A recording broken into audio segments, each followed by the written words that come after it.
Hi friends, శుభలేఖ అనేది సాధారణంగా పెళ్లి పత్రిక యొక్క సాంప్రదాయక తెలుగు పదం. హిందూ సాంప్రదాయాలలో శుభకార్యానికి ఆటంకాలు కలగకుండా ఉండేందుకు ఆహ్వాన పత్రికల పైన ముందుగా గణేశుడి బొమ్మను ముద్రిస్తారు.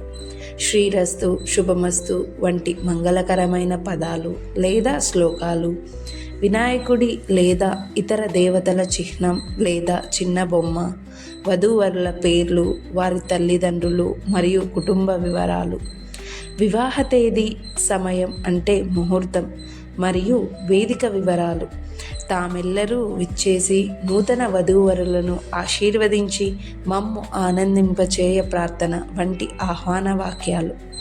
ఈ మధ్యకాలంలో ప్రజలు తమ శుభలేఖలను వినూత్నంగా, తక్కువ పదాలతో మరియు ఆకర్షణీయమైన డిజైన్లతో రూపొందించడానికి ఆసక్తి చూపుతున్నారు. మీరు ఆన్లైన్లో ఉచితంగా ఎడిట్ చేసుకోగలిగే అనేక రకాల డిజిటల్ శుభలేఖ టెంప్లెట్స్ కూడా అందుబాటులో ఉన్నాయి. మీ విద్యార్థి ఫౌండేషన్. Thank you.